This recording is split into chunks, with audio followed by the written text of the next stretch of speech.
नैतिक मूल्यों में सत्य का स्थान सर्वोच्च है। संसार के सभी धर्म सत्य को मान्यता देते हैं। हमारे राष्ट्रीय चिन्ह में भी सत्यमेव जयते लिखा है, अर्थात सत्य की हमेशा सदैव विजय होती है। Hello everyone, good morning. कैसे हो आप?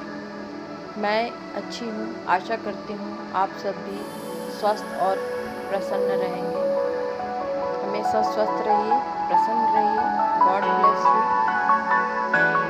Be happy and healthy in your life. माँ सरस्वती का कृपा करें। सत्यवादी राजा हरिश्चंद्र का नाम सबने सुना होगा। राजा हरिश्चंद्र जी को हमेशा सत्य व्यक्ति के नाम पर जाना जाता है। बहुत ही पुराने समय की बात है। हरिश्चंद्र नाम के एक राजा हुए।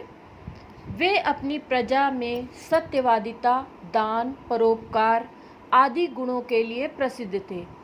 उनकी पत्नी का नाम था तारामती, शैव्य जिन्हें कहते हैं, और पुत्र का नाम था रोहिताश्व। मुनि विश्वामित्र ने उनकी सत्यवादिता और दानशीलता की परीक्षा लेनी चाहिए। वह हरिश्चंद्र के स्वप्न में प्रकट हुए और दान में उनका संपूर्ण राजपाट मांग लिया। हरिश्चंद्र ने स्वप्न में ही सब कुछ दान कर दिया। अगले दिन प्रातः मुनि विश्वामित्र राजा हरिश्चंद्र के दरबार में उपस्थित हुए और दक्षिणा स्वरूप 1000 स्वर्ण मुद्राएं मांगी। राजा हरिश्चंद्र स्वप्न में ही अपना सर्वस्व दान कर चुके थे। अब दक्षिणा चुकाने के लिए उनके पास कोई साधन न था।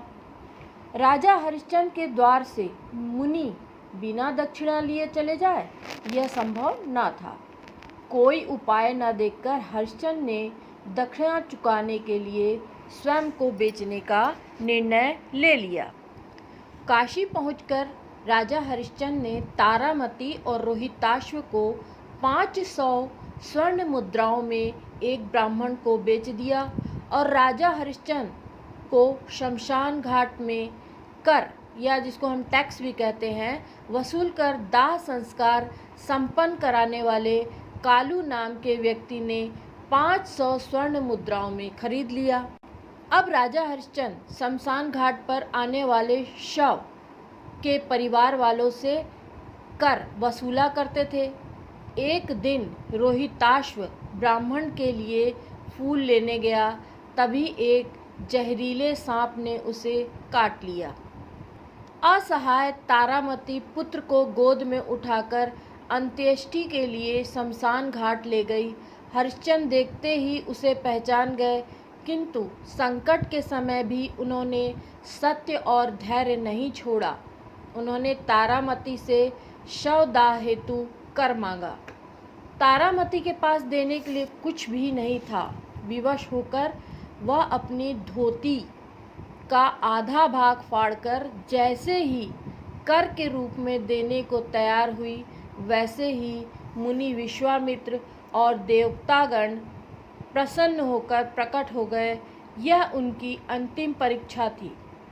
वे हरिश्चंद्र और तारामती के धैर्य, दानशीलता और न्याय से प्रसन्न हुए और उन पर पुष्पों की वर्षा की।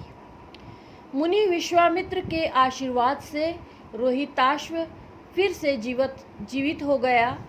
हरिश्चंद्र का राजपाट उन्हें वापस मिल गया। वे सत्यवादी और दानी राजा के रूप में सदा के लिए अमर हो गए। सत्यवादी राजा हरिश्चंद्र के संबंध में भारतेंदु जी ने लिखा है, चंद्र टरै सूरज टरै, टरै जगत व्यवहार, पैतृ हरिश्चंद्र को टरै न सत्य विचार। इसलिए हम कह सकते हैं कि सत्य का साथ देने वाले की कभी हार नहीं होती है, उसकी अच्छाई हमेशा जीवित रहती है। इसलिए हमारे राष्ट्रीय चिन्ह में ऐसे ही नहीं कि सत्यमेव जयते लिखा है, अर्थात सत्य की हमेशा विजय होती है और सत्य का स्थान हमेशा सर्वोच्च रहा है, रहेगा। अगर आपको वीडियो पसंद आता है तो लाइक ज़रूर करिए।